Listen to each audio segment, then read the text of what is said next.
music and love music.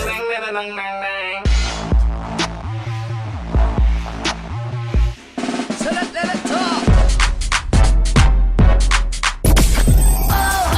When we erupt into the room.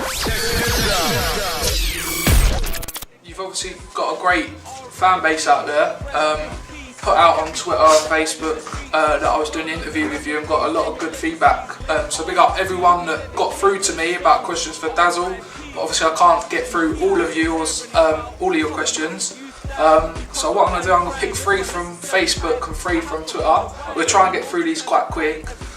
So Gerald Awusu said, has females' approach changed since you started music?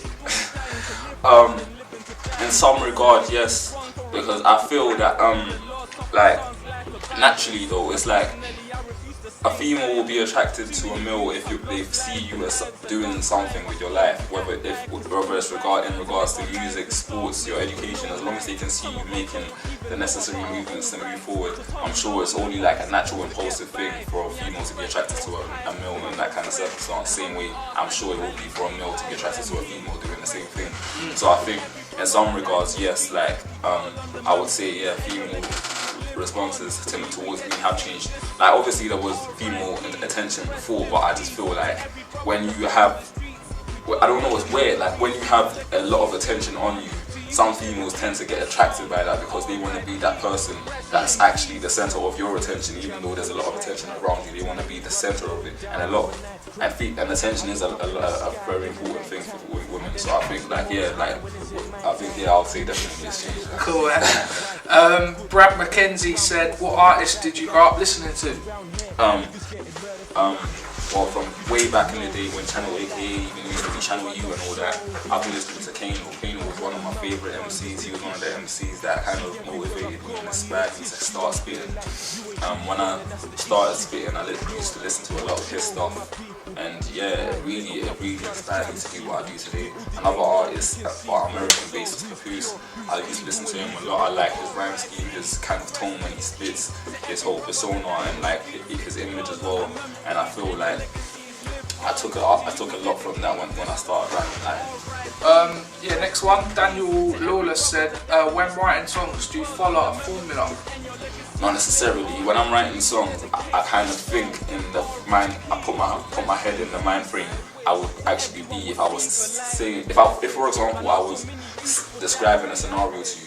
If I was angry, I'll put myself in that kind of mind frame and imagine myself explaining myself to someone about my feelings at the time, and then through that I put the words on the page. So when I write lyrics on the page, I imagine it like I'm talking to someone about the way I'm feeling. So if I'm talking about a girl, I think about a girl that I like, and then like think is really attractive, and then I start to write maybe like in a talkative sense, like I'm talking to someone about it. Or if I'm angry, I think something that maybe triggered something that made me angry, and it kind of gives me the emotion. And because I write based on emotion, because I think that when you write based on emotion and you're having fun, you make some really good stuff. So yeah, it comes natural to you. You don't push it out. So there ain't really a formula as such. There's just like different emotions that I touch on to live on. Cool. Yeah, and obviously 3 people touched me on Twitter that I've enjoyed the question, so we're going to kick this off. That petite girl said, that petite girl. Anyway, do you remember the first bars you ever wrote?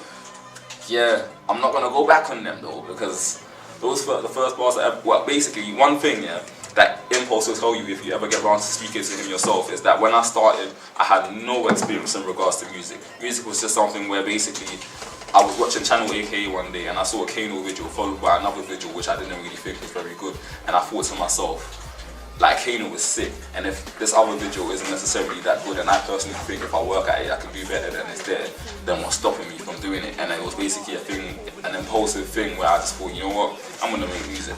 And like, because not necessarily make music as a get rich quick scheme or just to get famous or not, and it was basically because I liked music, I liked listening to music, and I liked the idea of writing my own music to express myself, because I didn't really have a way of expressing myself back then when I was like 15, 16, so then I got into music, wrote my first ever tune.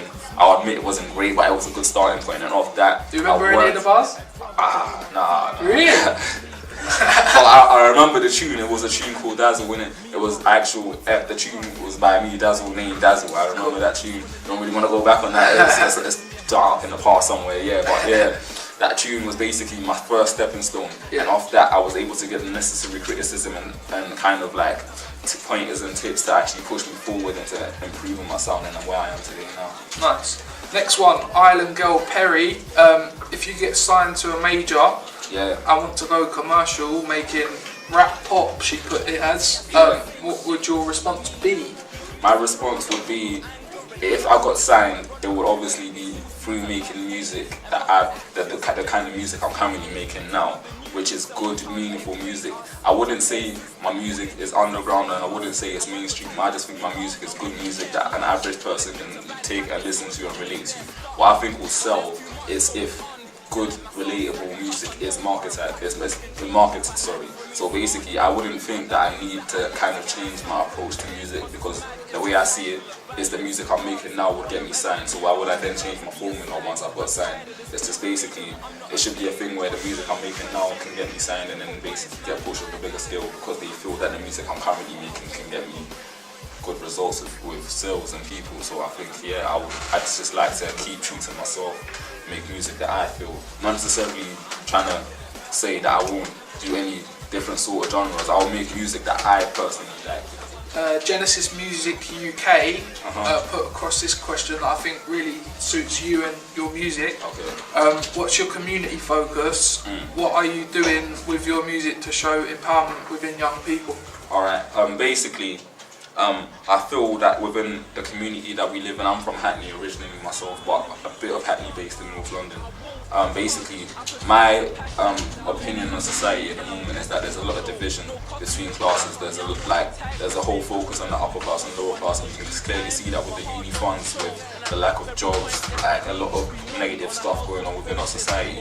And my music, basically, I make that music to point that out, but at the same time also uplift people and kind of give them motivation to actually make a way, even when things may seem impossible. Because I feel like basically music should be used as a tool to kind of encourage people. Do you get what I'm saying? Encourage people to actually say, no, this is my situation, but I'm not going to let this happen. I'm going to do it this way. I'm going to defy the odds and do something that will change things for myself and maybe the people around me. Do you get what I'm saying? So, like, I like making music to influence people, because like I feel that that's what basically people relate to the most, and that will give you longevity. Like a tune, for example, that basically I can relate to a lot is Twister featuring Faith Evans Hope. That's one of my favourite tunes ever. Like I don't remember exactly when that tune came out. I know it was a couple of years ago, but I can still listen to that tune today, like it came out yesterday, and I can still remember the lyrics. But I never get bored of that tune. Whereas on another tune which was basically talking about, if there was another tune that's basically based on the party, like it obviously is good, but at the same time it's like, how many other tunes like that are there? Do you get what I'm saying? It comes out, it's hot, and then it kind of dies out. Do you get what I'm saying? And the trend dies, but music like that has longevity. Do you get what I'm saying? And it has a meaning, so it stays around. Like Tupac songs, for example. Definitely. Artists, like when you make music with good meaning and that kind of relates to society at the time, when those kind of things come about in society, again, people are then going to be able to go back and listen to your tunes and actually relate to them. That makes good music, you know what I'm saying? And also like touching on subjects that will forever be there, be relevant, regardless of like oppression, like sadness. Even everyone gets sad sometimes. Happiness, you know what I'm saying? It's like man, things that people can always relate to. Cool, man. Well, it's been a good year. What have the fans got to look forward to next year? I don't really like to say things, I just like to prove them with my actions. So I'll say just watch out for a lot more quality music, a lot more visuals, and a lot more of me.